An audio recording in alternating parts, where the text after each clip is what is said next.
Hi everyone, it's Raina. So this video is looking at the solar eclipse black moon at 29 degrees of Virgo on the 21st or 22nd of September 2025, depending on where you live. And, what this can mean for all of us. You'll have to look at the house that this falls in your chart.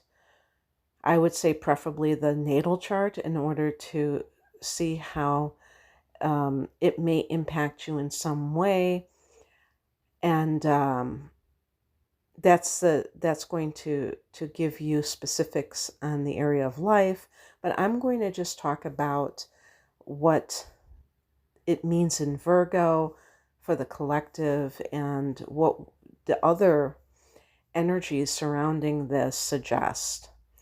So I had some technical difficulties with the original recording that I did put up a video yesterday, and I'm recording this the next day. And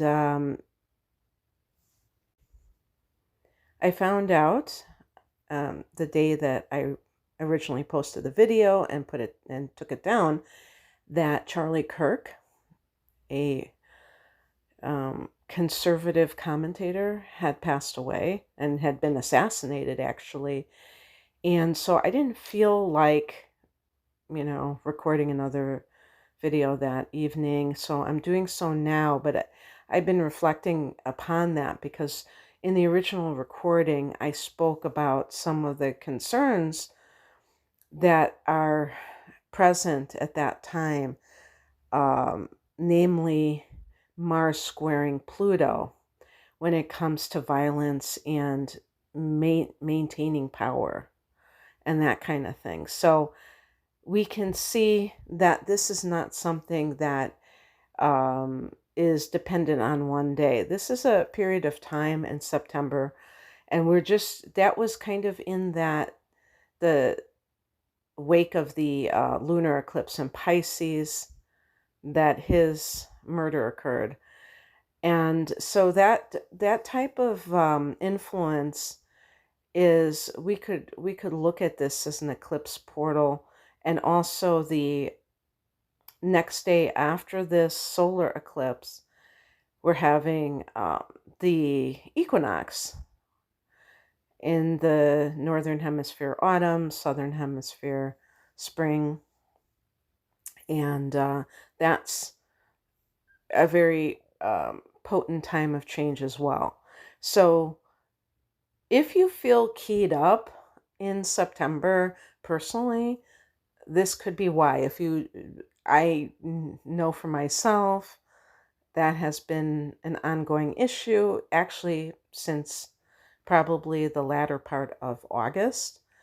And that's a good explanation for it. And even if you have personal issues happening for you that you can attribute to increased anxiety, for instance, if those issues kind of have sprung up in the last month or month and a half, it could be because they're being influenced by the eclipses, even though the eclipses were in the future.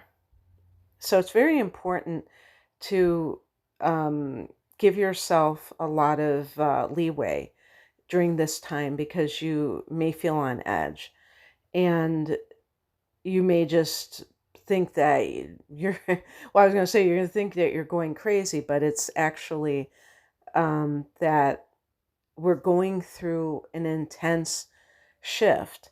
And when we do that, it's like usually, life can just flow along, and it seems like everything is just kind of going along. And then we have like this big increase of activity or events occurring that force us to change. And it can be very anxiety producing, because especially for some people can dive right into it because they kind of welcome it. They're more adventurous. And some people who tend to be more cautious in life and don't necessarily like change, those can be the people that suffer the most. So if you're one of those people, definitely don't blame yourself for having a hard time with the changes. And, by the way, it doesn't even mean that your life is significantly changing, but you sense that things are shifting.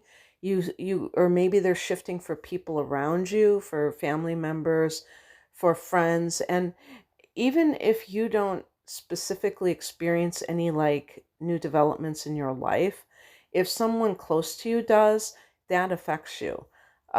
So just be gentle with yourself. So when there's a solar eclipse, this is a powerful new moon. But it's different, just like the lunar eclipse with the full moon. But it's different in the sense that, we always go set intentions, da da da. But this is like the hand, or do they say the finger of fate stepping in and creating conditions that force us to shift course. And like I was saying, some people resist change. That's just natural for them to do that. And so those kinds of people may resist if something in their life shows signs of changing. And that in itself, that resistance creates more potential negative outcomes and just more discomfort for them in general. So when you encounter change, if you actually do encounter change, when it's an eclipse season, you have the choice of either going with the flow, pushing back, or accepting it, but also feeling very uncomfortable about it, maybe complaining about it, but accepting it. Some people, it's important to note that when you're presented with a situation, you always have free will to try to keep it the way that it is. I mean, obviously you can, and I wouldn't say in all situations that is an act of resistance or that you are afraid of change. You may just want, if your partner says that they want to leave, you might say, let's go to marriage counseling. Let's do this. Let's do that. I want to stay with you. That's not necessarily resistance. You might just be trying to encourage that person to give it a chance. But the thing is, with these types of events, it may be overwhelmingly obvious that something is irrevocably ending, for instance. And by refusing to accept that it has ended, that's the problem. Now, in this case, when we're talking about a solar eclipse, this is where it gets interesting with this particular one, because it is the south node is also in Virgo. I was looking at it. I don't think it's too far to be a conjunction, but it is in the same sign. So when we have eclipses, we have the north and south nodes that are connected to these eclipses, and depending on what sign they're in, they're going to be in the same signs as the eclipses. There are some exceptions to that, but generally speaking. And so the fact that this one it's probably, we can say it's not in conjunction with it, it's too far apart, but it is in the same sign, so that's good enough. And so even though it's a solar eclipse, it's emphasizing an area that Virgo represents that we are to de-emphasize, not to just kind of avoid altogether, but to really de-emphasize its importance at this time. And that's an important thing, because the eclipse cycle is like 18 months, a year and a half. So it's not like it's a permanent thing, but it's a great time Even if you're someone who looks at astrology more on a symbolic level, then maybe, oh yeah, this is definitely going to affect me. Maybe you can look at it as symbolism for something at this moment. So Virgo represents the sixth house, or it rules the sixth house in the sign, in the planet is Mercury, that rules Virgo, also rules Gemini, but this is earth energy. So the information, the communication that Mercury is predominantly concerned with is factual, tangible, useful. Because I think of Gemini, I think of like Trivial Pursuit or whatever. But with Virgo, it's like how-to information. It rules the house of work, the house of health, and the house of your daily routine. Other things too, like your pets. But so when you have this solar eclipse, as we're bringing in all these opportunities, and the fact that it's a black moon speeds up the manifestation process. The fact that it's at 29 degrees, the anaretic degree, brings this to, I don't really like the word crisis, but something, I would call it like, yeah, like culmination. For me, that's what I would call it. So it's almost like a full moon vibe for me. And that really suggests the combination of the dark moon and the black moon. The black moon and the 29th degree, that the manifestations could be very quick.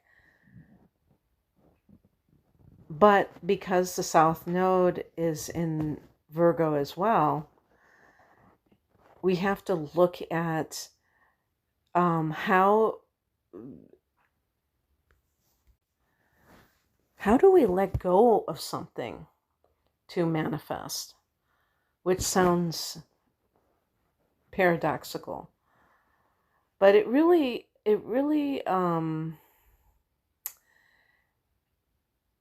it's really like, to me, it's, I think one of the, if you want to call it, the shadow sides of the sixth house, when I think of the daily routine, I think of the 9 to 5 hamster wheel existence. Now, some people, they really thrive, and I think a Virgo person could really thrive, or somebody with Saturn in the sixth house can really thrive with that kind of routine. But what can happen is we can get so, it almost becomes like this form of security where it makes us feel safe, that we have this structure to our life, so that if anything else is really chaotic, we can always count on that to keep us together. And especially, and I see this when I do private readings, where somebody has, maybe they have their natal Neptune in the first house or the fourth house, but they have some prominent planets in the sixth house. And I had mentioned Saturn, like the symbol of almost like an anchor, to anchor down our lives. So if somebody, or the sun, if somebody has a sun in the sixth house, they can just be all about that order. And while it can be a saving grace and it can save somebody from a chaotic childhood, it can turn into this rut where the person is just in that groove, that 9 to 5 groove. And I'm emphasizing 9 to 5 because you really have, when you work 8 hours a day and you're commuting and you have to cook dinner and you have to do all these other things, you don't have much time to do much of anything else. And you can't really even think about anything else. And that's why some people take refuge in that. And these eclipses are not only in Virgo. We just had a Pisces eclipse, the opposite sign of Virgo, that was a lunar eclipse. And this is where the North Node is. The North Node is guiding us towards Piscean types of attitudes. At this time, like I said, I'm not saying for the rest of your life, I'm saying at this time. And Pisces is ruled by Neptune, and Neptune is the opposite of structure. It's actually about dissolving structures. So the funny thing is that we have Saturn and Neptune in conjunction at the time of this solar eclipse, and they are both back in Pisces. They were in Aries together, and now they're both in Pisces. Quick correction, Neptune is at 0 degrees of Aries. I've already done the October forecast for all the signs, so I was thinking in terms of that transit. That's when Neptune officially goes back into Pisces, but they're close enough to be in a conjunction, and so they are the odd couple for sure. No doubt about it. And so it's funny because even though Saturn isn't the ruler of Virgo, it's the ruler of Capricorn, that's a fellow earth sign. So there really is this theme right now of reality, and I'm putting that in air quotes because what is truly real, but in this 3D reality and our potential that transcends the material. And so for whatever reason, we are being asked to focus on that. It's almost like dreaming big. And I think I actually put that in the title when I did the first version of this, dreaming big. But because Jupiter is the ancient ruler of Pisces. So Jupiter is about expansion, and Pisces is that sign and the rulership of Neptune, of fantasy. But fantasy can throw us off because we can think, well, that's not real. So what's the point of even entertaining the notion if something is a fantasy? Any idea that we have, because Neptune, Pisces, is connected to the spiritual dimensions. So any idea that we have, it begins in the immaterial, it begins in the invisible. It doesn't begin in the physical. It's invisible. So it has to come from there. It has to, before it can be crystallized into material. And that's Saturn's expertise. But sometimes we lose, I don't want to say we lose hope, but we forget that fact and we just focus on what is in front of our eyes. And that's why I'm saying like that 9 to 5 rut can really represent this kind of like going through the motions of life and forgetting why we're here. Are we here to keep our bodies alive? Well, in part, that is important so we can fulfill our missions. But is that the end all be all of our life, is just to go to a job, make money, keep our bodies alive, and then die? Or do we have a vision for our life? Do we have dreams that we wish to fulfill? It's interesting because Pisces, the 12th house, I should say, that Pisces rules is the house of the dream state. And that's an important thing because the 6th versus the 12th house. The physical health versus the mental health of the 12th house, which I think is actually the spiritual health. It's not just, to me, psychological. Psychological and spiritual is a very, I was going to say a slippery slope, but it is kind of. The difference between the psychic that everybody pays top dollar to go visit, and the schizophrenic screaming in the middle of the street is a very fine line, because one is just uncontrolled. They don't know how to control that contact with higher dimensions, and the other one is, and that, and they have other things going on that make them very agitated and kind of susceptible to being under, invasion by entities or whatever, attachment by entities. And then the person who's this very effective psychic medium. So these kinds of themes are emerging. So reflect on that. Reflect on your spiritual life versus your practical life.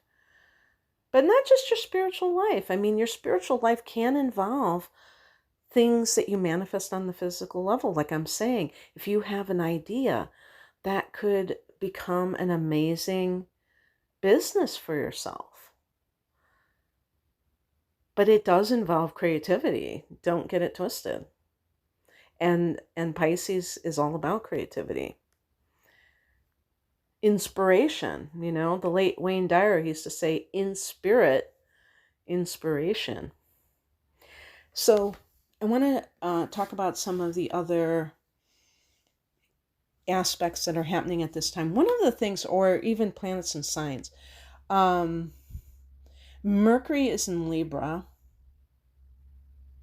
and Mars is in Libra. Venus is in Virgo. But with Mars and yeah, that's right. And Mars is at the 29th degree of Libra. Again, that anaretic degree. What that can represent is, because it's on the cusp of Scorpio, I mean, we have to focus on that too. But this idea of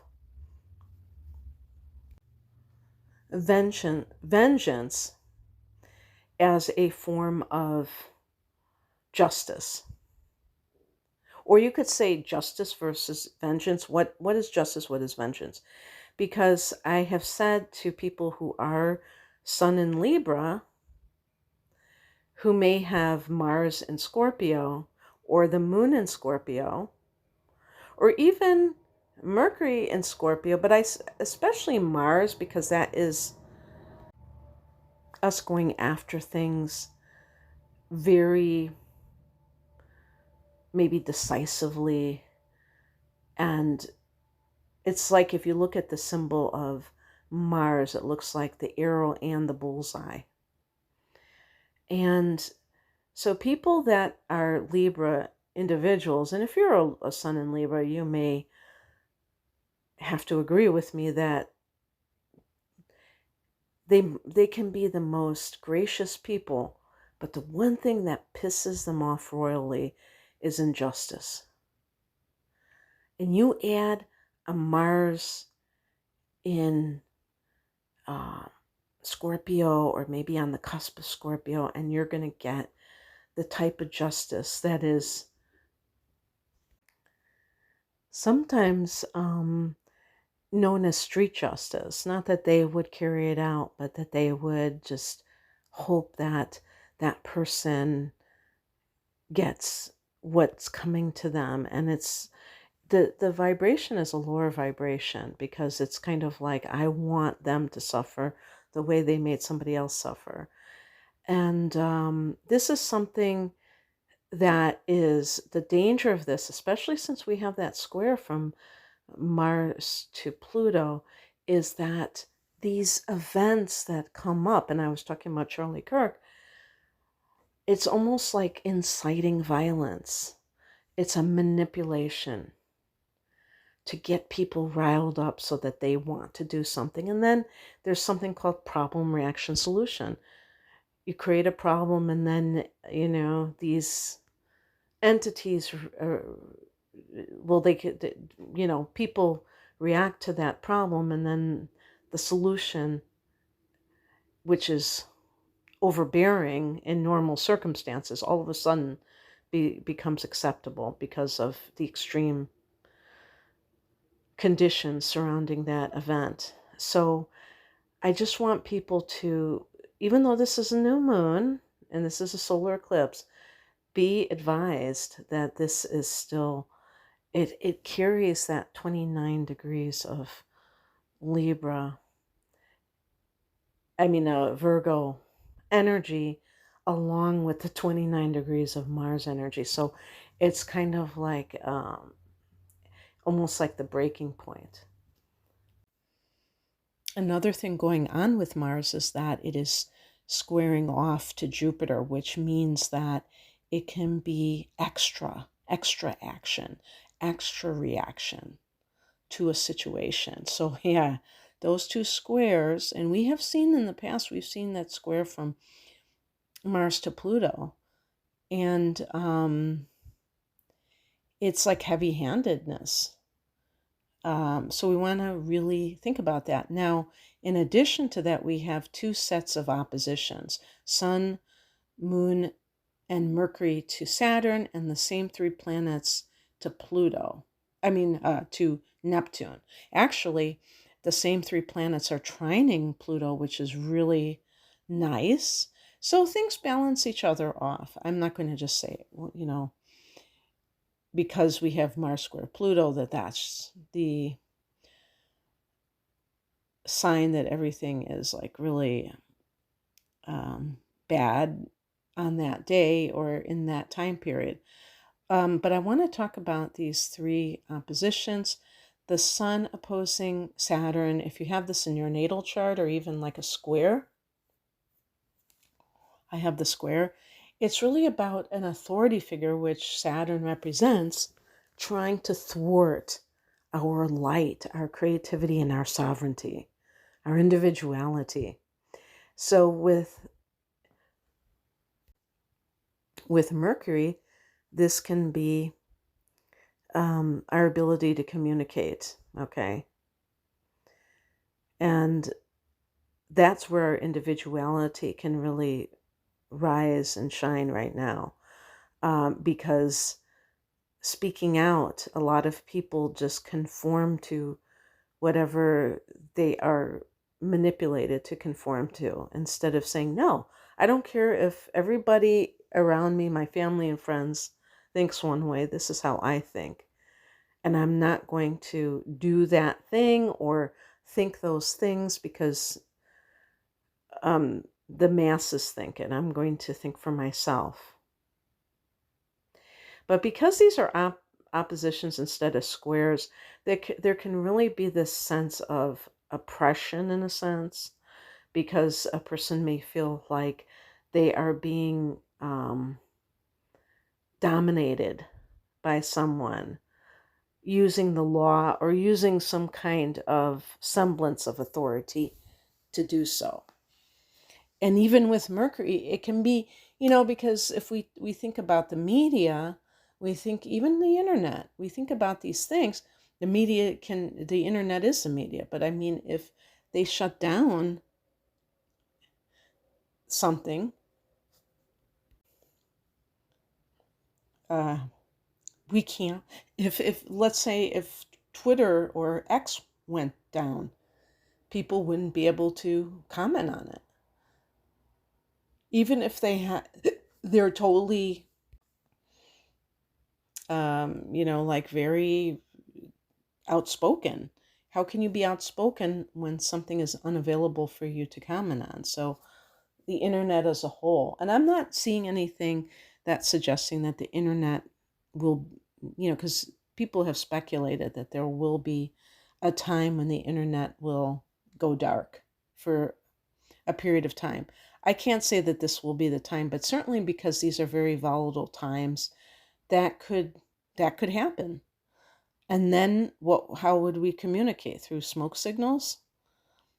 If everything is down and we're so dependent on the internet and I don't know, cell phones and all of that, I don't know how they work those things, but I'm sure they would try to block that too. So heavy-handedness with authority. The moon opposing Saturn, there can be this feeling that there's an unfeeling quality that is part of that authority, that it is really trying to depress us, dampen our enthusiasm in life, curb our enthusiasm in life. And that is like what I would call lowering the frequency. And, it's important to note that one of the reasons for these types of like assassinations and things like that is to create fear and create sadness, which are low frequency emotions, because then we're easier to control. And also there are forces that feed off of that negative energy, what we call energy vampires. The oppositions to Neptune, and remember that Neptune is retrograding right now, so it's in a phase where it is not in its illusion, it's not in the whatever you want to call it, the fantasy and the ecstasy of transcendence. It's actually stripped away from that. And so this can create disillusionment as a general influence, but with the contact from each of these planets, we can see how it affects it directly. So the sun opposing Neptune can be this sense of feeling like we don't know who we are. This is not going to be true it's important to note that these transits are not going to affect everybody the same, and maybe even at all. The higher your frequency, the more that you are self-contained, and then these transits exist, but it's almost like they exist outside of you and you're observing them. That's how I see it. I don't see it as we are just like, it's like having an immune system that is down and we're just like at the mercy of transits. No, or any kind of influences, maybe even in your natal chart. I mean, I feel like they just are markers to point us in the direction that we need to heal, the direction that, our talents that we need to develop and things like that. And so for some people who already are struggling with a sense of identity, this can feel very disorienting, the things that are happening. And certainly at the time of an eclipse at all, it can be very disorienting in general. It's kind of like stirring up the pot. The shift is kind of like it's turning things upside down in a sense. And so it's important that it's very, I would say, since Neptune rules photography and anything like, movies, but I would just include anything it could even be the media with the deception that occurs. To me, that could be Neptune too. Anything that is false, anything that is deceptive. It would be better off to like stay away from that if you're the kind of person that feels that you are easily influenced by that, because they're going to go in for the kill. They're going to create chaos, and then for those people who are vulnerable, it hits them. You know what I mean? It's like if some force releases some kind of contagion or some kind of virus in the public, the people that are most susceptible, the people whose immune systems are the most weakened. So our spiritual immune systems have to be strong, is basically what I'm saying. Know thyself.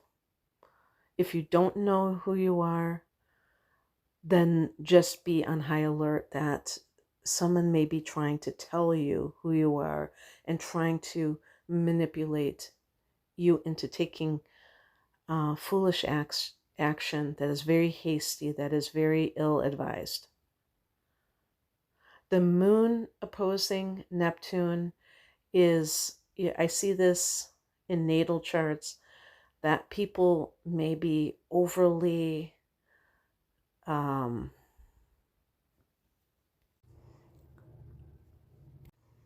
expectant that something is going to happen, and if it doesn't, they get crushed.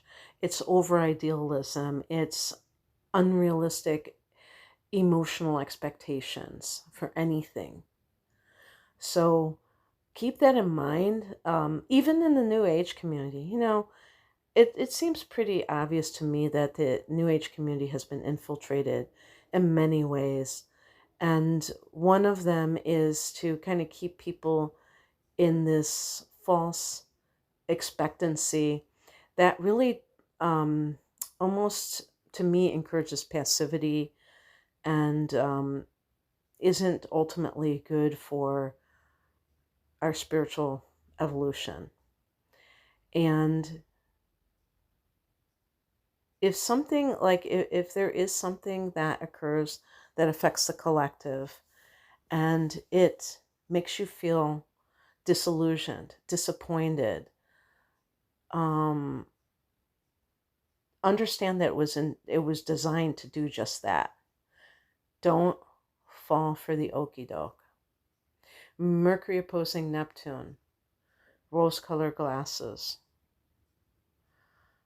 Um, just similar to the moon, but our ideas. And because, again, because Neptune is, not just because of the hard angle, but because Neptune is retrograde, this can be a time when things come out. I really believe, I don't know if other astrologers would agree with me, but I think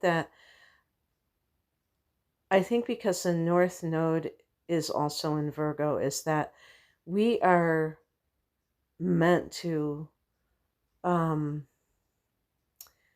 let go of certain ways of being. And I was talking earlier about, the 9 to 5, but, just jobs in general.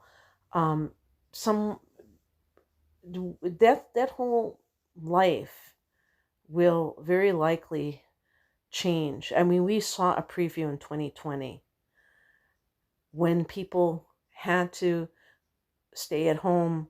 They couldn't go to work, and they couldn't be distracted by that. And there were actually some people who reported that they had spiritual awakenings during that time. And I think they went from 0 to 80 in some cases, where they may not have even had any kind of interest in spirituality, but they were forced to focus on something other than their survival. And that led them down the rabbit hole that eventually led them to have a spiritual awakening. Some people, I know somebody that was talking about, they started receiving all these downloads, and this information came flooding into them that they weren't studying or anything like that. And so it's almost like a computer program being installed. So anyway, this can be symbolic of how our lives will change, where we will go from this life that is just all about work, and the sixth house is also service, to something that is more open-ended with the 12th house, that is more about our true nature, which is our soul, and developing that. Because I think part of the controllers, the archons, whatever you want to call these entities, individuals, part of that whole thing was to, the matrix was to trap people into that need for work at that level, because work is, something we always will be doing in one form or another, but to keep us in survival mode. So we were that deeply distracted by life. And part of that is the daily routine. So how will that change? Well, that will depend on you. You have the input. It's not like it's just all happening. It's giving you this fertile ground for you to embrace it, but embrace it with the thought of what the North Node is asking of you, which is this idea of incorporating the spiritual into your daily life. Actually, the lunar eclipse for some people may have highlighted that, but I see them as like a continual portal because it just has a 2-week gap. And actually, these eclipses can have 6 months impact. Okay, so the other thing I wanted to comment on are the trines, which I think this is, I don't want to say saving grace because there's nothing wrong with this eclipse, but it is, there is an intensity here that we can't ignore. And the planet, that we associate with intensity, Pluto, is squaring off to Mars, so that adds to it. But there are trines from the Sun, Moon, and Mercury to Mars, to Pluto. So from the Sun to Pluto is our sense of personal power. We can call that sovereignty, but that means that when it's a trine, we understand. It's not like a conjunction, it's a trine. So it's harmonious. It wants to be harmonious. It doesn't want to dominate. If you have, like, if your personal in your personal chart, if you have the Sun in conjunction with Pluto, that's a sub-influence of Scorpio. So it's almost like having the Sun in Scorpio to a certain degree. And you may have some of those qualities that maybe do want to be dominant and, in power in some regard. But in this case, it's like balanced. If you think about a triangle, there's 3 sides and all of them are equal. I mean, this sort of,